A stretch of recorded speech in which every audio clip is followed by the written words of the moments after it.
Friends, आज हम पढ़ेंगे डाइजेस्टिव सिस्टम। कल मेरे पास एक कमेंट आया था जिसमें उन्होंने बोला था कि मैम प्लीज आप डाइजेस्टिव सिस्टम पे वीडियो बनाइए, तो आज मैं उन्हीं के लिए ये वीडियो बना रही हूँ। और हमें तो हमारे लिए सारे चैप्टर्स इंपॉर्टेंट है, तो मैंने सोचा क्यों ना पहले डाइजेस्टिव सिस्टम बना देती हूँ, फिर कंटिन्यू कर लेंगे। ठीक है फ्रेंड्स, तो हमने पढ़ेंगे आज ह्यूमन डाइजेस्टिव सिस्टम। तो पहली बात तो क्वेश्चन अराइज होता है, हम इसे पढ़ ही क्यों रहे हैं, क्यों क्यों पढ़ना है भाई, इतनी सारी चीजें हमारी बॉडी के अंदर, क्यों हम डाइजेस्टिव सिस्टम पढ़ रहे हैं, क्यों एक 9th-10th क्लास के बच्चे को ये बताना जरूरी होता है, क्यों जरूरी होता है। तो फ्रेंड्स, इसका आंसर है कि हमारी जो बॉडी है वो इस दुनिया की सबसे बड़ी मशीन है, सबसे ज्यादा रिसर्च, सबसे ज्यादा हर चीज हमारी बॉडी में कितनी परफेक्ट है, तो हमें उसको अंडरस्टैंड करना चाहिए, उसकी साइंस समझनी चाहिए, इसलिए हम लोग इस डाइजेस्टिव सिस्टम को पढ़ रहे हैं। और कई बार हम लोग देखते हैं कि हमारे को बहुत सारी प्रॉब्लम्स होती हैं बॉडी के अंदर, वो कई बार डाइजेशन रिलेटेड भी होती हैं। तो फ्रेंड्स, बेसिकली क्या पढ़ रहे हैं हम लोग इसमें कि खाना जब हमारी बॉडी के अंदर जाता है तो वो किस किस प्रोसेस के थ्रू होके गुजरता है, कैसे हमें उससे न्यूट्रिएंट मिलते हैं, कैसे वो खाना डाइजेस्ट होता है हमारी बॉडी के अंदर, और किस तरीके कौन कौन से बॉडी फंक्शंस क्या क्या काम करते हैं। तो हम इस चैप्टर में वही चीजें पढ़ने वाले हैं कि ह्यूमन डाइजेशन का सिस्टम क्या है, किस तरीके से वो डाइजेशन हो रहा है। तो फर्स्ट ऑफ ऑल मैं डायग्राम से आपको इसका पैसेज और कुछ इंपॉर्टेंट चीजें समझाती हूँ, देन आफ्टर मैं आपको राइट कर करके हर चीज समझाऊंगी। So friends, let's start this topic.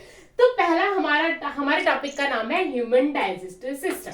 तो ह्यूमन डाइजेस्टिव सिस्टम में हमारा जो डाइजेशन स्टार्ट होता है वो स्टार्ट होता है हमारे माउथ से।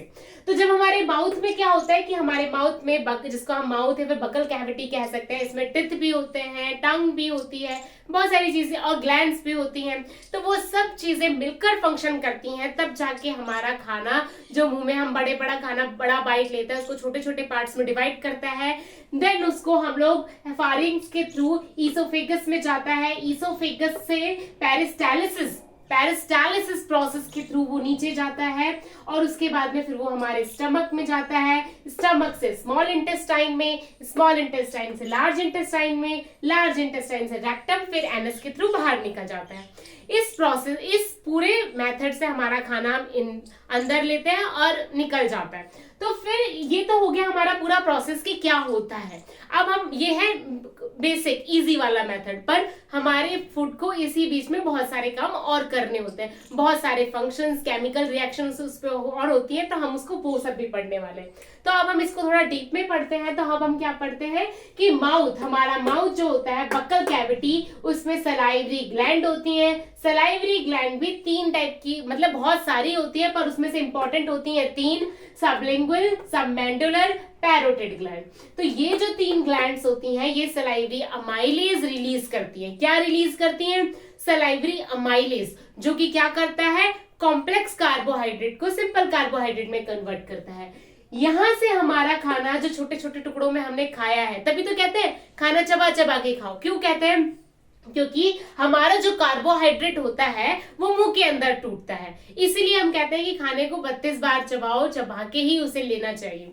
फिर उसके बाद में फारिक्स में होता है एपिग्लॉटिस, हमारा फूड पाइप होता है, और एक विंड पाइप होती है। तो हमारा खाना फूड पाइप में जाना चाहिए, विंड पाइप में नहीं। अगर खाना विंड पाइप में चला जाएगा तो बहुत दिक्कत हो जाएगी। तो उस चीज को, हमारे खाने को विंड पाइप में जाने से रोकने के लिए हमारे फारिक्स में होता है एपिग्लॉटिस, जो कि हमारे खाने को फूड पाइप में लेके जाता है। इस फूड पाइप को हम लोग ईसोफेगस भी कहते हैं और फूड पाइप भी कहते हैं।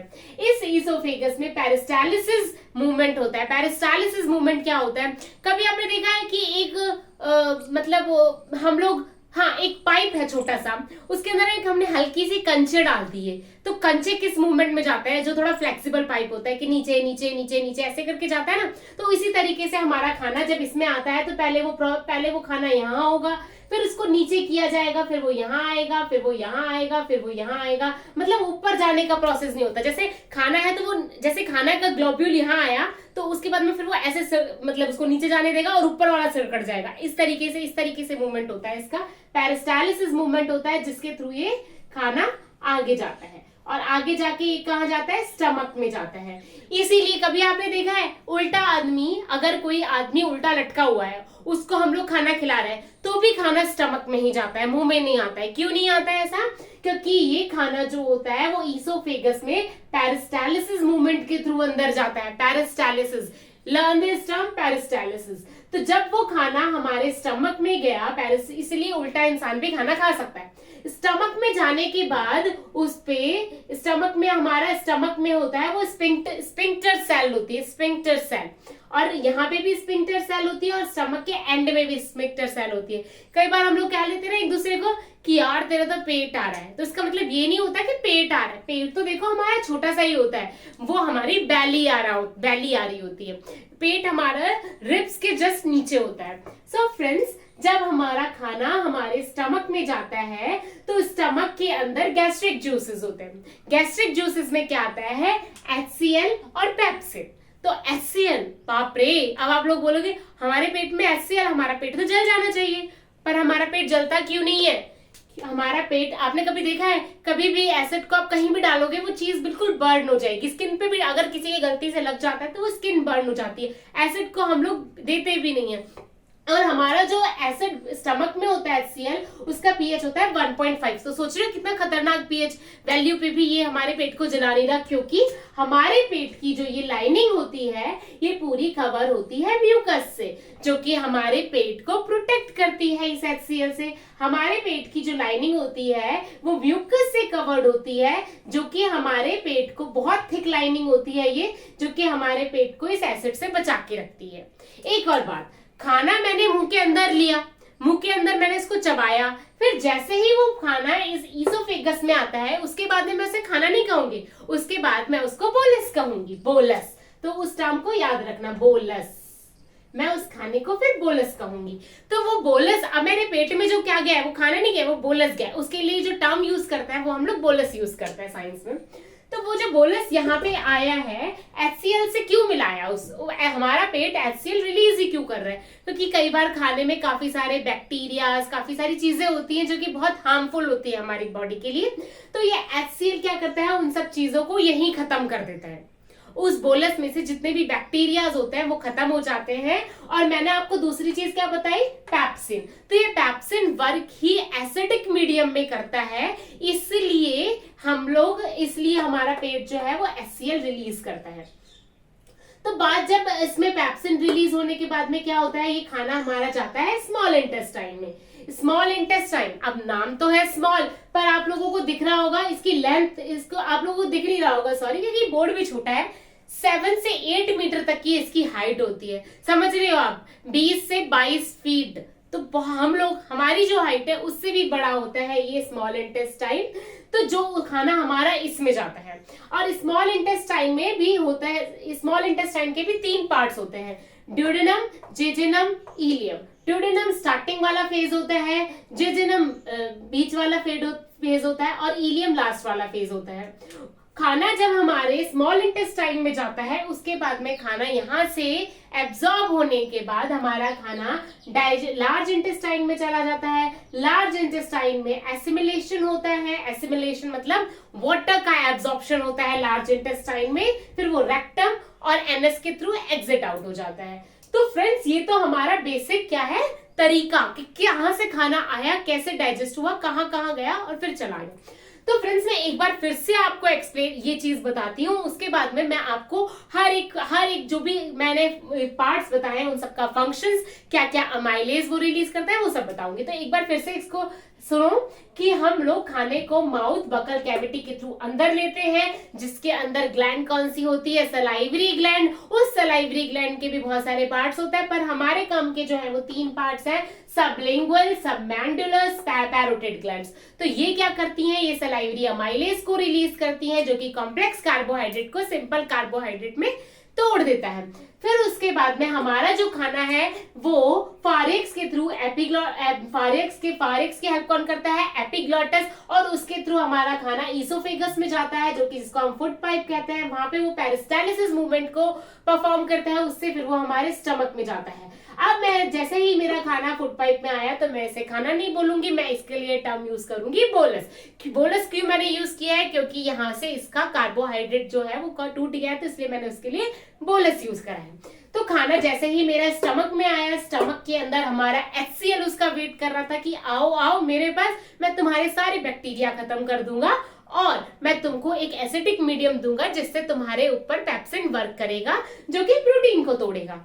ठीक है, अब स्टमक अपना काम, ये सारा काम कितने घंटे में करता है? 2 से 4 घंटे में, अगर आप हेल्दी रोटी सब्जी खा रहे हो तो। वहीं अगर आपने मोमोज खाए तो 6 से 7 घंटे भी लग सकते हैं, 8 घंटे भी लग सकते हैं, वो आपके खाने के ऊपर डिपेंड करता है। पर एक हेल्दी खाने को स्टमक 2 से 4 घंटे में अपना काम, 2 से 4 घंटे के लिए वो हमारे स्टमक में रहता है खाना।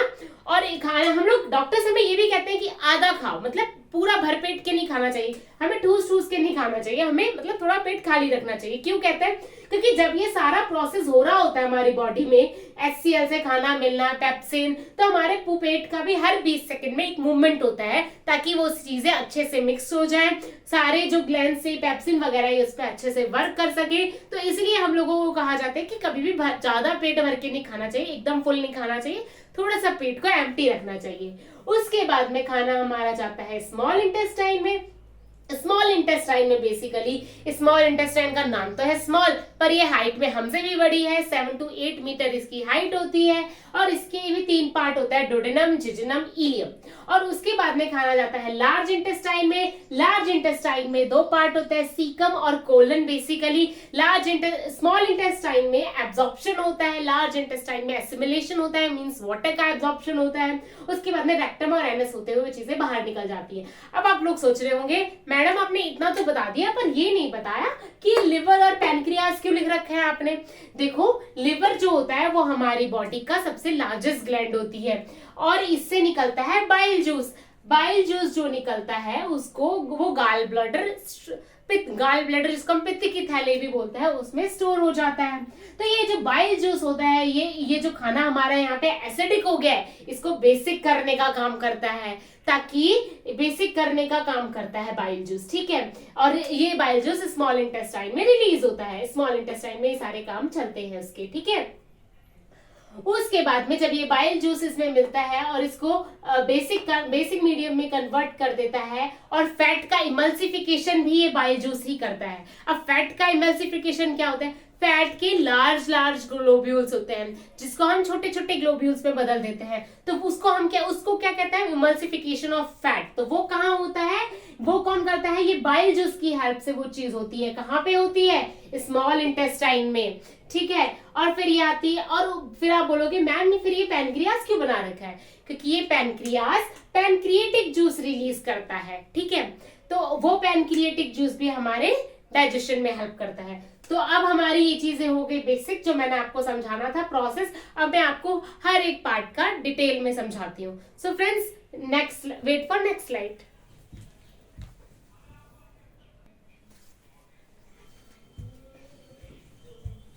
सो फ्रेंड्स, अब जो हमने पिछले वाले स्लाइड्स में जो पढ़ा था उसको अब हम आगे और पढ़ने वाले हैं। तो बेसिकली एलिमेंट्री जो भी हमने खाना लिया और फिर वो एनस के थ्रू बाहर निकला, उस पूरे बीच में जो वो जो पार्ट होता है, वो जो पाथ होता है, उसको पूरे को हम क्या कहते हैं? Alimentary canal. वो जो डाइजेशन में जो पूरी का पूरा सिस्टम काम कर रहा है, उस पूरे सिस्टम को हम लोग कहते हैं एलिमेंट्री कैनाल, जिसकी लेंथ होती है 8 से 9 मीटर या फिर 30 फीट, जिसमें 6 से 7 मीटर का तो हमारा स्मॉल इंटेस्टाइन ही हो जाता है। तो फ्रेंड्स, बक्कल कैविटी में हमने खाना लिया। बक्कल कैविटी में मैंने आपको हर चीज एक्सप्लेन कर ही दी थी कि हमारे माउथ में सलाइवरी ग्लैंड होती है। Salivary gland salivary amylase release करती है, जो कि कॉम्प्लेक्स कार्बोहाइड्रेट को सिंपल कार्बोहाइड्रेट में कन्वर्ट कर देती है। ठीक है, उसके बाद में फिर आता है फारिक्स और एपिग्लॉटिस के थ्रू वो खाना ईसोफेगस या फिर फूड पाइप में जाता है, जिसकी लेंथ होती है 25 सेंटीमीटर। इसमें कोई डाइजेशन नहीं होता, इसका काम होता है सिर्फ खाने को मुंह से और पेट तक पहुंचाना। तो ईसोफेगस के थ्रू 25 सेंटीमीटर के इस पाइप के थ्रू वो खाना स्टमक में आ जाता है। पेरिस्टालसिस प्रोसेस मूवमेंट होता है जिससे खाना मूव करता है। देन स्टमक में आने के बाद में 2 से 4 घंटे वो स्टमक के अंदर रहता है, जिसके अंदर हमारा HCl जो होता है वो उसको एसिडिक बनाता है और सारे बैक्टीरिया को किल करता है। हमारे स्टमक को इस HCl से प्रोटेक्ट करता है हमारा म्यूकस, जिसकी एक इनर लाइनिंग होती है स्टमक के ऊपर, ताकि उससे हमारा स्टमक का जो इतना डेलिकेट ऑर्गन है वो हमारा प्रोटेक्ट रहता है। फिर उसके बाद में आता है पेप्सिन। ये स्टमक में ही पेप्सिन होता है। पेप्सिन एसिडिक मीडियम में ही वर्क करता है और पेप्सिन प्रोटीन को अमीनो एसिड में कन्वर्ट करता है फ्रेंड्स। तो उसके बाद में हमारे स्टमक से खाना जाता है स्मॉल इंटेस्टाइन में। स्मॉल इंटेस्टाइन में बेसिकली यहाँ पे डाइजेशन भी होता है और एब्जॉर्प्शन भी होता है। एब्जॉर्प्शन किसका होता है? न्यूट्रिएंट्स का होता है, क्योंकि स्मॉल इंटेस्ट, जैसा कि मैंने आपको बताया था, लिवर और पैनक्रियाज, लिवर और पैनक्रियाज दोनों एलिमेंट्री कैनाल का पार्ट नहीं होते हैं, बट उनके जो रिलीज करता है, एलिमेंट्री कैनाल का पार्ट क्यों नहीं होते? क्योंकि एलिमेंट्री कैनाल का पार्ट वही है जहां पे हमने जो खाना खाया है वो पहुंचता है, पर वहां खाना ना तो लिवर के पास खाना जाता है ना पैनक्रियाज के पास खाना जाता है, बल्कि ये दोनों अपने सीक्रेशंस स्मॉल इंटेस्टाइन में सीक्रेट करके उस खाने वो वहां पे हेल्प करते हैं एज डाइजेशन के अंदर। तो लिवर बेसिकली क्या है? हमारी लार्जेस्ट ग्लैंड है, जो कि सबसे बड़ी ग्लैंड है। लिवर अगर, जैसे हम लोग कई बार देखते भी है कि अगर किसी पर्सन का लिवर डैमेज भी हो जाता है तो वो रीजनरेट हो जाता है। लिवर ही रीजनरेट क्यों होता है? क्योंकि लिवर के अंदर क्या होता है? क्यूफर सेल्स की वजह से लिवर रीजनरेट कर सकता है। ये क्यूफर सेल्स जो होते हैं वो लिवर को रीजनरेटिव बनाते हैं। अगर किसी का लिवर 90% भी डैमेज हो जाता है ड्रिंक वगैरह करने से, तो अगर वो छोड़े और हेल्थी डाइट ले तो वो लिवर फिर से ठीक हो सकता है। सो फ्रेंड्स, लिवर के अंदर लिवर क्या सीक्रेट करता है? बाइल जूस सीक्रेट करता है, जो कि गॉल ब्लैडर के अंदर स्टोर होता है। ये bile juice, B for bile, B for basic, मतलब ये बाइल जूस बेसिक नेचर का होता है और हमारे खाने में मिलकर ये हमारे खाने को भी बेसिक कर देता है। हमारे बाइल जूस एक तो खाने को बेसिक करता है, दूसरा इमल्सिफिकेशन ऑफ फैट करता है, मींस फैट के लार्ज ग्लोब्यूल्स को छोटे छोटे ग्लोब्यूल्स में कन्वर्ट कर देता है। दूसरा हमारा चीज होती है पैनक्रियाज बेसिकली दो चीजें वो सीक्रेट करती है एंजाइम, एक तो ट्रिप्सिन और एक लाइपेज। ट्रिप्सिन जो होता है वो प्रोटीन को अमीनो एसिड में कन्वर्ट करता है। हमारे पेप्सिन ने भी प्रोटीन को अमीनो एसिड में कन्वर्ट किया, और जो थोड़ा बहुत फिर भी बच गया उसको हमारा पैनक्रियाज में जो ट्रिप्सिन रिलीज हो रहा है वो उस प्रोटीन को अमीनो एसिड में कन्वर्ट कर देगा। और लाइपेज, जो कि हमने फैट के इमल्सिफिकेशन ऑफ फैट के बाद वो लार्ज ग्लोब्यूल्स को स्मॉल ग्लोब्यूल्स, और उस स्मॉल ग्लोब्यूल्स से हम फैट को फैटी एसिड में कन्वर्ट कर देंगे। कौन? हमारे लाइपेज। और जब हमारा ये पूरा डाइजेशन हो जाता है उसके बाद में हमारे स्मॉल इंटेस्टाइन में इलियम के अंदर वो खाना जाता है, और हमारे स्मॉल इंटेस्टाइन में फिंगर लाइक प्रोजेक्शंस होते हैं अंदर की तरफ निकले हुए। वो क्यों होते हैं?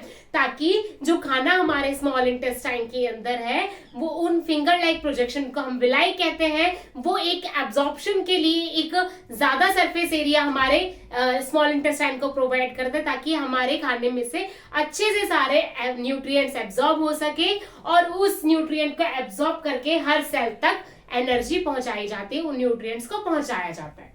सो फ्रेंड्स, स्मॉल इंटेस्टाइन के अंदर विलाई होता है, वेरी इंपॉर्टेंट। विलाई एक फिंगर लाइक प्रोजेक्शंस होते हैं जो कि हमारे स्मॉल इंटेस्टाइन के अंदर होते हैं, जो कि सरफेस एरिया को इंक्रीज करते हैं ताकि खाना अच्छे से एब्जॉर्ब हो सके। ठीक है फ्रेंड्स, स्मॉल इंटेस्टाइन में खाना 4 से 6 घंटे रहता है। यहाँ पे हमारा डाइजेस्ट भी हुआ और एब्जॉर्ब भी हुआ। उसके बाद में खाना जाता है लार्ज इंटेस्टाइन में। लार्ज इंटेस्टाइन में एसिमिलेशन होता है। एसिमिलेशन मींस वाटर का एब्जॉर्प्शन होता है पूरे लार्ज इंटेस्टाइन में, और यहाँ खाना सबसे ज्यादा देर तक रहता है, लगभग 15 to 20 आवर यहाँ पे खाना रहता है। उसके बाद में खाना जाता है रेक्टम में, फिर एनस के थ्रू वो एग्जिट आउट हो जाता है। सो फ्रेंड्स, ये पूरा प्रोसेस था हमारा डाइजेस्टिव सिस्टम का। अब उसके बाद में अगर कोई हमसे पूछ ले कि इसको मैं रब कर देती हूँ अभी, फिर मैं आपको और समझाती हूँ इसमें।